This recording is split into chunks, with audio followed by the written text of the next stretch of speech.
So one of my biggest inspirations for different sections of the work that we do. For a lot of the work that we do is like sectioned off, right? So we have our business side of things. The business side of things would be like the schoolwork, the learning, the reading, the writing, and also the list making, and then the sewing and creating. I just recently purchased a bunch of machines for like screen printing and DTF machine to do our own stuff like this, because you can also get manufacturers hire, and so there is all kinds of different processes to go and out in and out. But behind the scenes of what you want to do, the story of why it's important, is there's life behind there.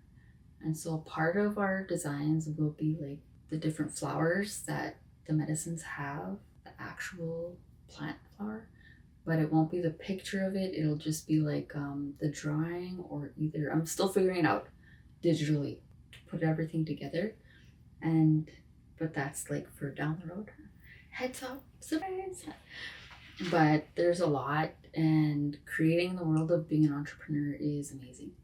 And a lot of times for my family, like, we don't have conversations about being an entrepreneur because everyone's on their own journey and their own path, which is good, right? Because everyone has a purpose. Whatever you're put on this earth to do, you have a purpose. And you don't just have one purpose, you have several. You have responsibilities, roles, and all the stuff combined every single day that you have to get through and process. And it's good to just make it work, find the solutions to whatever the problems are. For being an entrepreneur, work-wise, say I was to go to sleep. Before I go to sleep, I would close my eyes and pray and start imagining that I'm like in the forest. Because for me, my true peace is being in a forest and being surrounded by medicine, wild, everything. I love the wild. I'm a wild bushwoman. That's where I truly like recharge. So before I go to bed, I would pray and ask to be recharged, that I'm going to a happy place like the forest. I just need to recharge to heal my body, whatever's going on. So I wake up and have a good day. And whatever is going on truly deep down, that get through it and have the energy to continue on and on. Because life doesn't stop for anything or anyone. Nobody's that sacred. 4 different projects, because everything, I have to have a list for everything. That way I stay on track, because there's so many different things that have to get done. Like this TP needs this, and this TP needs this, and I have to start this. And so to explain that seems like a big mess. But then in your head, if you have everything that you need to do written down, it's structured in your brain. So you just like take it off, knock it off one by one. And okay, we gotta do this. But first, you start off by, I'm gonna have a good day. I'm gonna have the strength to get through this. Whatever's up, it's on. Like, let's go. Let's get this done. And when I do start feeling like somehow and intense, or like something big's gonna happen, or I just need to like snap out of it and feel good, I'll dance. I'll put on like Cypress Hills or hip hop or something, and I'll just start dancing, right? And I'm not really a good dancer. I just gotta feel it. But when you move around, your body has energy, and so you just automatically start forcing your body to feel good. Because when you do different things, you change your surroundings, you change your energy, you change the way you feel, and it brings on more goodness, because your body is like a magnet. You bring more good to you or more negative. That's why I try to like keep on track with myself. But at times, like, I'm just a person, so if things are going totally sideways, I need to immediately like get on track, get on a call and figure out what to do if this situation happens. We all need to have our people to turn to for different things that are going on in our life. It's important to have your business people who you can turn to. Like, okay, I have this to do, and oh my God, I'm freaking out. You always have to have your go-to. Business life, home life. I strongly suggest and recommend that you deal with that with your spouse, because whatever is going on there is just between you and them, and that's sacred, right? And so that is just for you two, or three, or however many, and then knocking things down one at a time, one at a time, and to keep your energy flowing with what you need to do. Like when you go into my house, my space is downstairs. So one section, this side of the basement, when you walk down the stairs, this whole side is like shelves and bins filled with traditional medicines that we gather as a family. And there's over 100, maybe 200 medicines that we've gathered throughout time. And so that's that sacred space. The medicines have their space, and then my teepee wall, I have shelves that have like my templates. I make templates. Like let's say I gotta do an 18-foot teepee, so I'll go to the gym and cut out like 5 in one night. But it's exhausting and it's really tiring. But I'll work myself up and pump myself up. Like, okay, I'm gonna go cut out one teepee, but I'm gonna cut out like maybe 3 to 5, depending on how I feel. So when you go down, there's medicine wall, and then there's a teepee wall with the shelves. And this side is gonna be a big DTF machine, and that's like to print out like heat transfer for screen printing and stuff like that. Like that's on this side. Then I go into my office, and that's like a room. And then I have like the ribbons, the materials. In my closet I have quills and beads and dental in, because everything has to have its space, like its own sacred space. Just like our world has different parts of it. Like as an entrepreneur, that's part of my life and many others. But when you want to start your business, that's the fun part. And so for me, I went to school. I went through Gabriel Dumont, and I just got a call last week that I'll be one of the 15 people that were selected to do a fellowship, an entrepreneurial fellowship program. To grow as an entrepreneur, you do need to educate. Either go to school, I strongly recommend it, or do your own investigation for what it is that you need to do, because everybody's calling is different. Whatever your business is, like let's say you wanted to do art or digital or like whatever, and everything is its own thing, right? Because not one person does it all. Maybe they do, right? But I don't. For everybody, you know your own calling.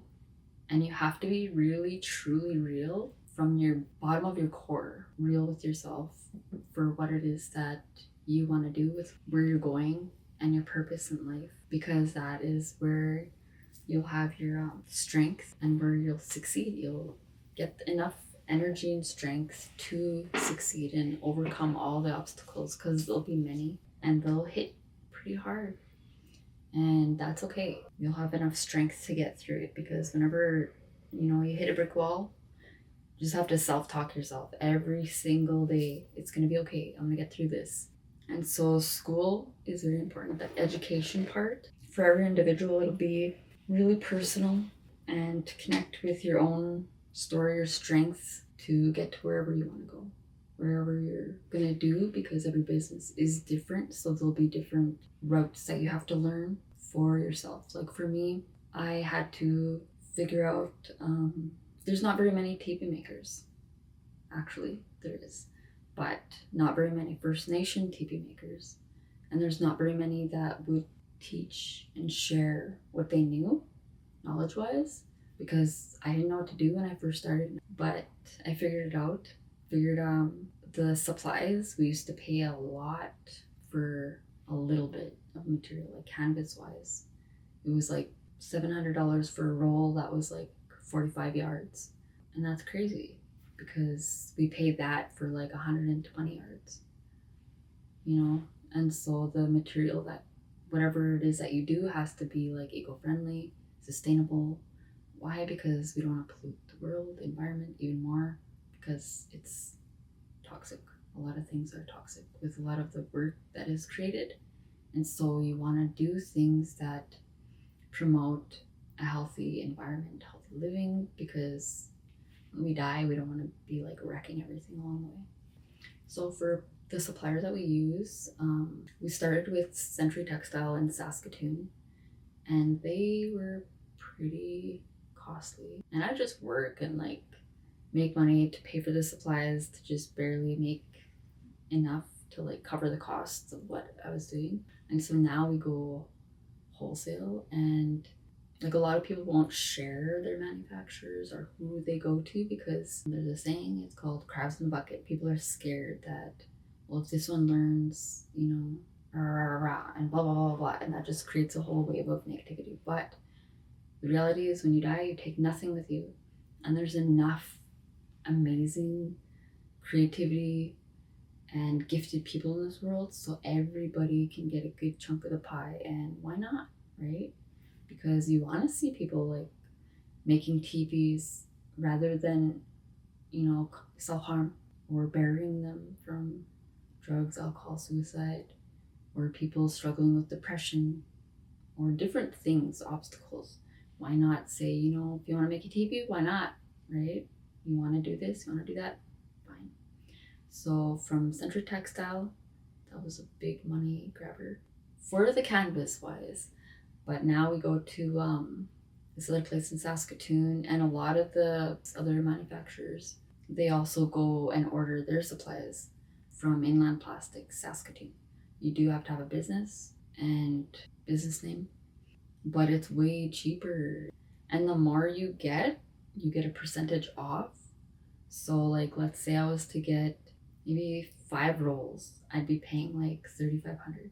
But out of that $3,500, I'd be able to make like $10,000. So I'm covering that, but then also contract out people to get my poles. I also gotta buy my nylon. So the nylon, when I buy that, that's just like to kind of toughen it up, like for the teepees. You ever see the pegs? So I put nylon, and I buy big huge rolls for like $100 from Century Textile because they're still deadly. So I'll still go to them for some things. And so I get that from them in a big roll. Depending on the size, I use 3 sizes, 2, 1.5, and 1. And then that one I'll do 1.5, and I'll cut them. So I'm just like sitting there cutting them, and then that's a whole mission. You gotta cut them, and you gotta burn them. And so a lot of times my house looks like a big tornado, but I know exactly where things are and exactly what needs to be done. So it's a beautiful mess. And then once it's cleaned up and everything's put together, you feel good inside a teepee. You feel like loved. There's something when you go in there where you're open, you're vulnerable, you're real, and you're free to just be who you are and to release anything that you're holding on to that you don't need, that your body just wants out. So when you're in that home fire, you're safe. It's part of our work that we do too, like to do workshops and to teach, because there's so many different things in this world, and making teepees is hard. But I have a strong team, and you know, you have to learn how to become strong. So some of those rolls are like this. I'm not even kidding. They're like that.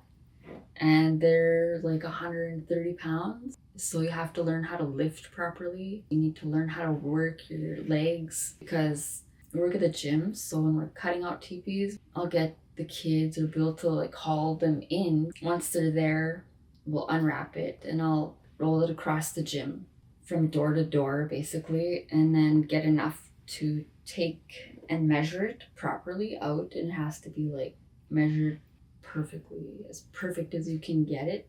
So when we lay it out, the process, like you have to learn how to work your body the way that whatever your work structure requires you to. And so when we're spending a night of cutting teepees out, 5 to 7 teepees, and we're working from like, I don't know, 9 o'clock at night till 7, 8 o'clock in the morning, that's a long shift, and that's hardcore like work. And you need endurance, strength, coffee, food, snacks, good music. But then after, your body needs to recharge, because you're gonna wake up within the next couple of days like really sore. And so self-care is extremely important. You cannot ignore that, because if you do, your body will tell on you. You will get sick and shut down. You have to take self-care serious, and also eating right. Our bodies tell on us, and that's the reality of life. Nobody can get away from that. It doesn't matter who you are or how good you are, it doesn't matter.